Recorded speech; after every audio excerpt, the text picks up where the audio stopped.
You didn't do anything today. No gym, no big project, no hard conversation. You sat around, scrolled, watched something, maybe answered a few messages, and somehow you wiped out. That doesn't add up. Doing nothing is supposed to recharge you. Instead, it drained you.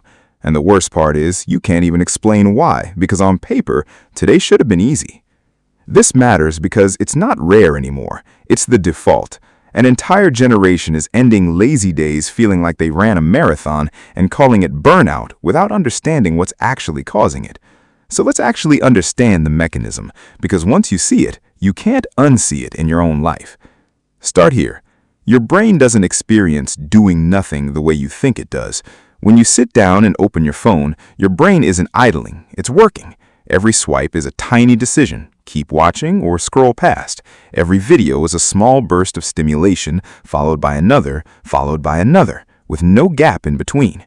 Your brain doesn't get a break from decision-making, it gets a break from meaningful decision-making while being flooded with hundreds of small, low-value ones.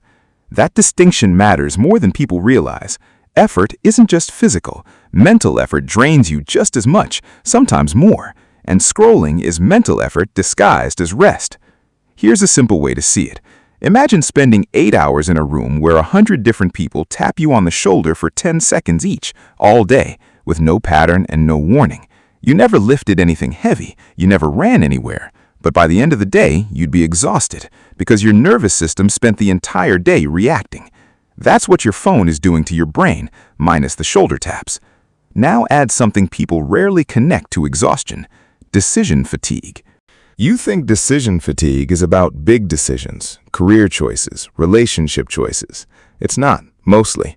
It's about volume, what to watch next, which text to answer first, whether that comment meant something, which app to open when the current one gets boring for exactly 4 seconds.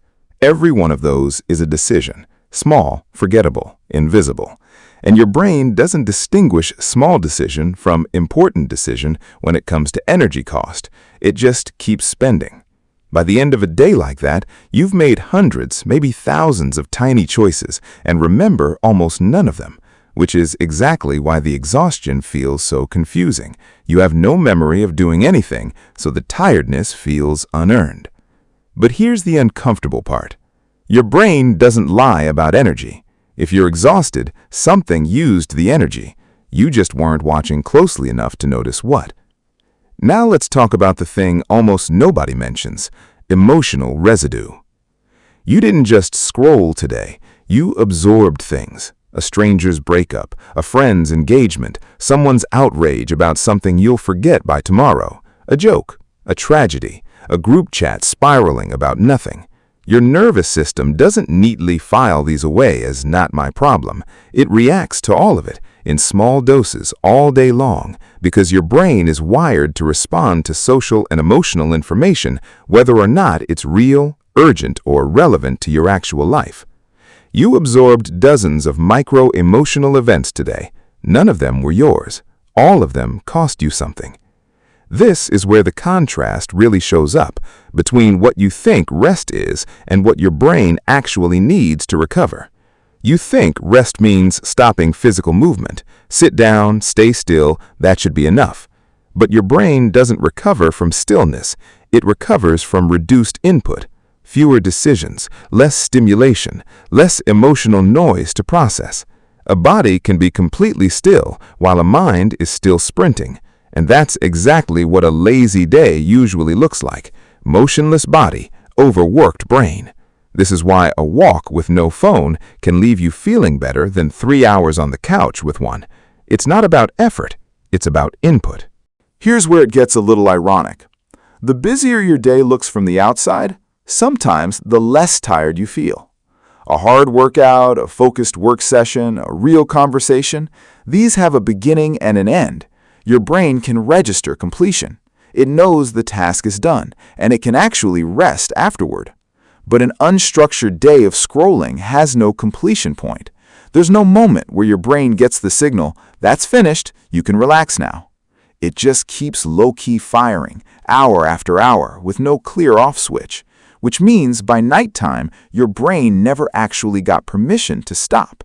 You didn't rest all day, you just never fully engaged and never fully stopped either. Now, zoom out, because this doesn't just explain one tired Tuesday, it explains a much bigger pattern in how people misjudge their own exhaustion. People start assuming they're lazy because they feel drained despite doing nothing. That assumption quietly damages self-image over time. You start doubting your own work ethic, your own discipline, without realizing the real issue was never effort, it was unmanaged input. It shows up in relationships too, where you come home from a day of nothing, too depleted for a real conversation, and you can't explain why, so it gets read as distance instead of what it actually is. It shows up at work, where people push through unstructured downtime thinking they're recovering, then wonder why Monday still feels heavy. It shows up in how people plan their weekends, filling every open hour with content instead of quiet, then feeling more tired by Sunday night than they did on Friday. None of this is about willpower. It's about the fact that most people have never been taught the difference between rest and stimulation. So they keep reaching for stimulation, calling it rest, and quietly wondering why it never actually works.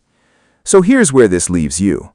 The exhaustion you feel after a day of doing nothing isn't a mystery, and it isn't laziness.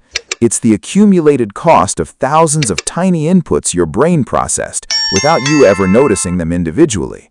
Which raises the real question, not how do you do less, but whether you'd even recognize real rest if you actually experienced it, or whether stimulation has quietly become the only kind of stillness you know how to sit in.